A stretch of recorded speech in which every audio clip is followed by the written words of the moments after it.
No, it was, so they say, the work of a single day.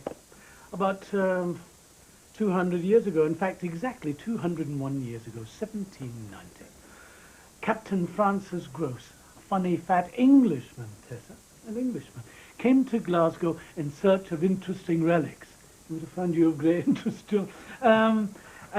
What he wanted Robert Burns to do was to write what might be called a legend underneath an engraving he had of Alloway Kirk.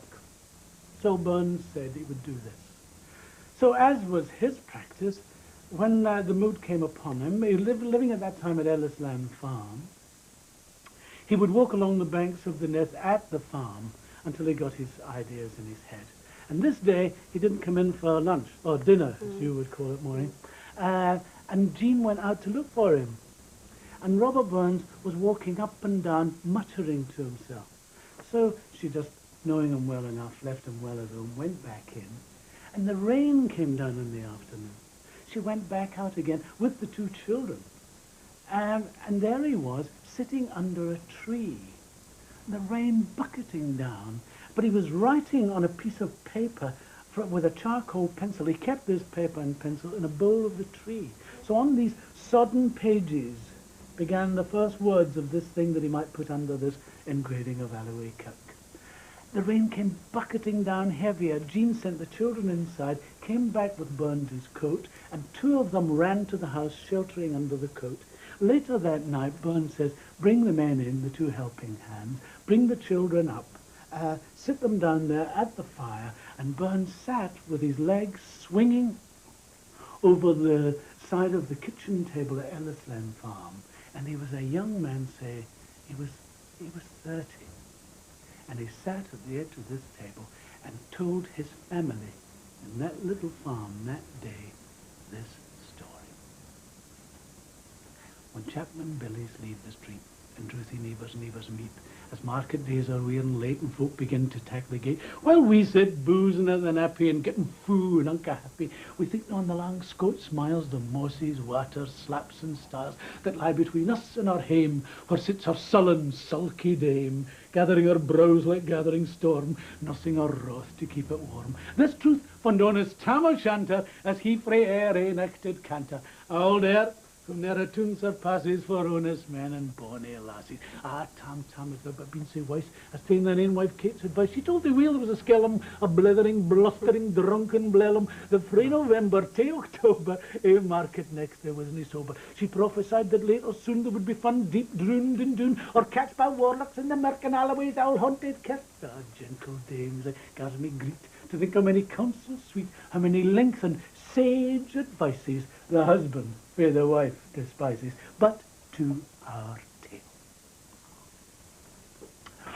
A market night, Tam had got planted unca right fast by an ingle bleezing finely, with reeman swats that drank divinely, and at his elbow Suitor Joni, his ancient trusty Druthie crony. Tam looed him like a very brother. They'd been fou for weeks together. The next revon we sangs and clatter, now the ale was getting better. The landlady and Tam grew gracious, with secret favours, sweet and precious. The suitor told his queerest stories, the landlord's laugh was ready chorus. The storm without my rear and rustle, Tam did nae mind the storm of whistle. Kings may be blessed, but Tam was glorious, o'er all the ills of life victorious.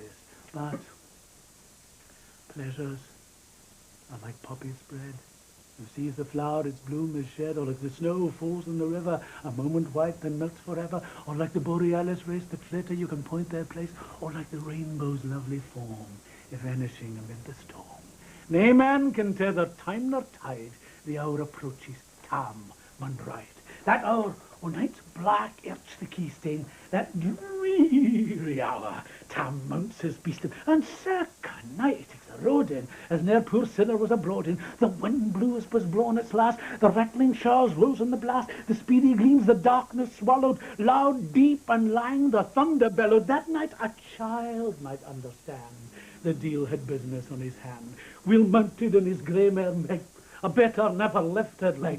Tam skelped on through dub and mire, despising wind and rain and fire, while holding fast his get blue bonnet, was crooning o'er an old Scotch sonnet, was glowering round with prudent care, lest bogles catch him unaware.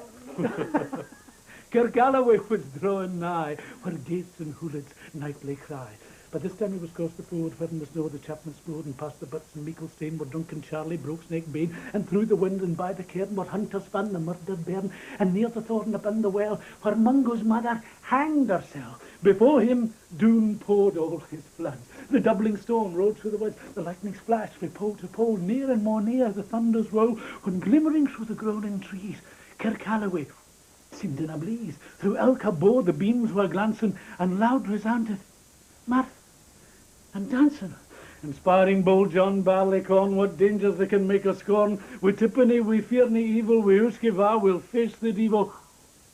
The swatsy reamed and Tammy's noddle, fearfully he carefully deals the bottle.